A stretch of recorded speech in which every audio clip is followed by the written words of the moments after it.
Más reportajes. Se estima que más de 20.000 casos de adopciones irregulares podrían existir en nuestro país. Bueno, el juez Mario Carroza ya comenzó una investigación mientras la PDI creó una unidad especial para aclarar estos tristes episodios. Claro, porque se trata de niños que fueron arrebatados de sus padres al momento de nacer, entre los años 1970 y 2004. Bueno, jueces, médicos y también sacerdotes figuran en la nómina de los presuntos responsables.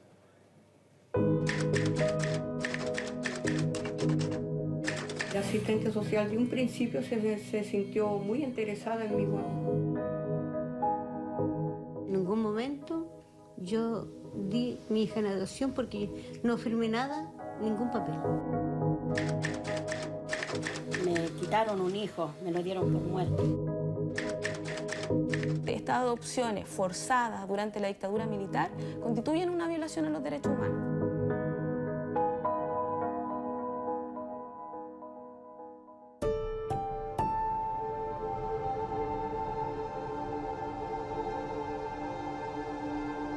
Pero yo fui a pedir ayuda porque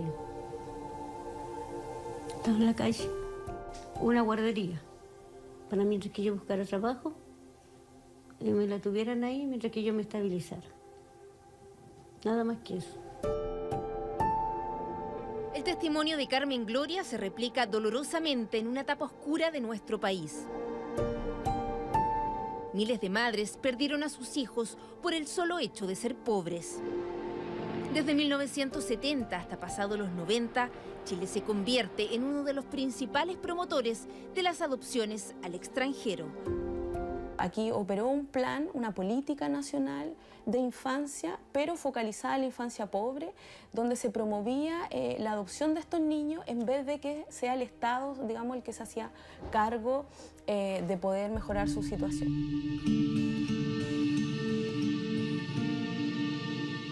Muchas juezas y asistentes sociales hacían llamados públicos, especies de ley de oferta y demanda, para ir a adoptar niños. Entonces, encontramos, por ejemplo, acá hay lactantes abandonados esperando padre adoptivo. Se habla de 70, de 10, venga por su hijo adoptivo. Los trámites son muy fáciles, fundamentalmente para extranjeros. Adopciones express en un país quebrado por la dictadura. Sin saber, Carmen Gloria consiguió una guardería, pero en ese mismo instante perdió el rastro de su hija para siempre. Cuando empezamos a ir a preguntar por ella y todo, y ahí nos amenazaban, que nos las iban a checar, que no fuéramos porque los iban a llevar presa. La palabra de ellos mandaba, la de nosotros no mandaba, porque uno era pobre, vulnerable, no tenía nada como para defenderse.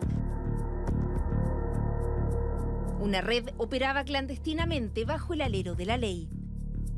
Jueces, médicos, sacerdotes y asistentes sociales convencían a madres solteras que vivían en pobreza y debían entregar forzosamente a sus hijos. Les hacían creer que en familias adineradas sus niños tendrían un mejor futuro. En el peor de los casos, simplemente les dicen que tras el parto sus hijos han muerto. Sí aparecen bastantes personas vinculadas, digamos, porque aquí habían 3 elementos a considerar: las captadoras, las guardadoras, y después posteriormente venía toda una parte jurídica que dice relación con tribunales. Y después ya venía la tercera parte, que era salir del país para que esa persona pudiese ser adoptada. La causa que lleva el juez Mario Carroza ya suma más de 5.000 denuncias en todo Chile. A través de una petición formal logró que la Policía de Investigaciones creara una unidad especial que ya se encuentra investigando distintos casos en todo el país.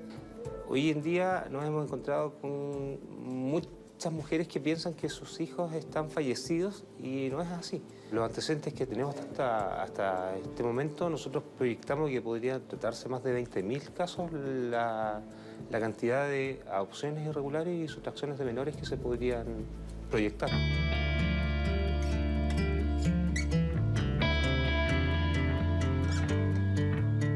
Pero ¿cómo?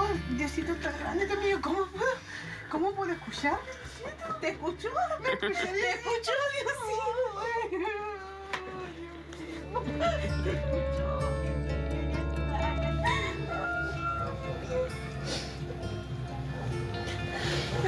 ¿Dios lo escuchó? Sí.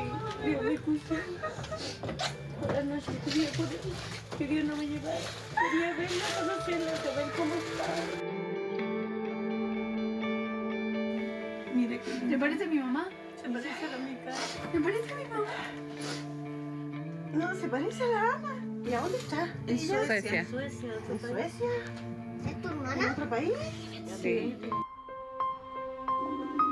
Más de 30 años tuvieron que pasar para que Evelyn, la hija de Carmen Gloria, supiera la verdad. Que desde esa guardería en 1982, una jueza la declaró susceptible de adopción y a los días la entregó a un matrimonio en Suecia. Está casada, tiene hijos y no entiende ni una sola palabra en español.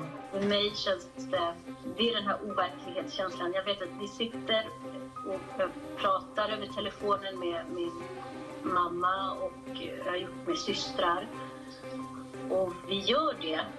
Men på något sätt är det som att det är jättesvårt att förklara. Det är en jättekonstig känsla att man gör det. Men att så fort det är över så är det som en har det här verkligen, händer det här verkligen? Gjorde jag verkligen, är det här verkligen min familj? Sitter det några på andra sidan världen? Och faktiskt att ta in det här att det sitter några på andra sidan världen och säger att de saknar mig och de längtar efter en och de älskar en. Me la imaginaba, parecía una de sus hermanas. Se parece a su otra hermana Evelyn. Es igual a ella. Acá hay mujeres que vivieron por años con una culpa de sentir de que no fui lo suficientemente capaz de tener a mi hijo conmigo, de darle las condiciones que necesitaba y por eso me lo quitaron, solo por ser pobre, solo por ser mapuche, solo por ser mujer casi prácticamente. Janet es parte de Hijos y Madres del Silencio, una organización que facilita los reencuentros de manera gratuita. Comenzaron a trabajar antes de que se abriera la carpeta judicial y hoy son parte activa de la investigación. La mayoría de todas las organizaciones que estaban a cargo de la protección de niños en esos años, de hecho todas fallaron.